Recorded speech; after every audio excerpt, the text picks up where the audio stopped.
അട്ടപ്പാടിയിൽ നിങ്ങൾ എത്ര പേർക്ക് അറിയാം എന്ന് എനിക്കറിയില്ല. എന്തായാലും മുള്ളി റോഡിൽ ഈ മുള്ളി റോഡ് വഴി പോയാലാണ് നമുക്ക് മഞ്ചൂർ വഴി ഊട്ടിയിലേക്കൊക്കെ എത്താൻ പറ്റുക. പക്ഷേ ഇപ്പോൾ കേരളക്കാരെ ആരെയും ഈ മുള്ളി ചെക്ക് പോസ്റ്റിൽ നിന്ന് തമിഴ്നാട് ഫോറസ്റ്റ് ഡിപ്പാർട്ട്മെൻറ്റ് കടത്തി വിടുന്നില്ല.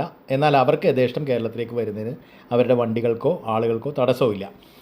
അപ്പോൾ നമുക്ക് മുള്ളി റോഡിലോട്ട് കടന്നു കഴിഞ്ഞാൽ ഭവാനിപ്പുഴയുടെ ആ ഒരു വലിയ പാലം ഉണ്ടല്ലോ, കോടത്തറയിൽ നിന്ന് വരുമ്പോൾ മുള്ളി റോഡ് ജംഗ്ഷനിൽ വരുന്ന ആ ഒരു പാലം താവളത്ത് നിന്ന് വന്ന് കൂടുന്നു. അതേപോലെ കോട്ടത്തറയിൽ നിന്ന് വന്ന് ജോയിൻ്റ് ആവുന്ന ആ റോഡ് പിന്നെ മുള്ളിയിലേക്ക് പോകുന്നു, ചെക്ക് പോസ്റ്റിലേക്ക്. അപ്പോൾ ആ ഒരു ഏരിയയിലേക്ക് വന്നു കഴിഞ്ഞാൽ ജസ്റ്റ് നമുക്ക് മുള്ളി റോഡിൽ കയറി കഴിഞ്ഞാൽ ഒരു കിലോമീറ്റർ പോയി കഴിയുമ്പോൾ ഇടതുഭാഗത്തേക്ക് 5 കിലോമീറ്റർ ചുരം പോലെ ഇങ്ങനെ വലിയ ഒരു ഹൈറ്റിലേക്ക് കയറി പോകുന്ന ഒരു 5 കിലോമീറ്റർ ഉണ്ട്. ആ ചുരം കയറി കഴിഞ്ഞാൽ നമ്മൾ ഈ വെന്തവെട്ടി എന്ന് പറഞ്ഞ സ്ഥലത്തെത്തും.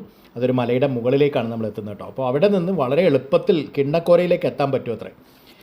നമ്മൾ മുന്നിൽ കാണുന്ന ഒരു മലയുണ്ട്. അപ്പോൾ ആ മലയുടെ ദൃശ്യങ്ങളാണ് യഥാർത്ഥത്തിൽ ഈ ഒരു ബാക്ക്ഗ്രൗണ്ടിലൊക്കെ നിങ്ങൾ കാണുന്നത് കേട്ടോ. അതിൻ്റെ ഡീറ്റെയിൽസൊക്കെ ഞാൻ മറ്റൊരു വീഡിയോയിൽ പറഞ്ഞു തരാം. എന്തായാലും അവിടെ പുഴയിലിറങ്ങിയിട്ട് ഇതേപോലെ ഈ വരുന്ന പുഴയിൽ നമുക്ക് അതിൽ ഈ വലിയ പാറപ്പുറം കാര്യങ്ങളൊക്കെയാണ്. ആ പാറപ്പുറത്ത് കയറിയിട്ടുള്ള കുറച്ച് ദൃശ്യങ്ങളാണ് നിങ്ങൾ കണ്ടുകൊണ്ടിരിക്കുന്നത്. എന്തായാലും അടിപൊളി ഏരിയയാണ്. കിണ്ണക്കോര തൊട്ടടുത്ത് തന്നെയുണ്ട്.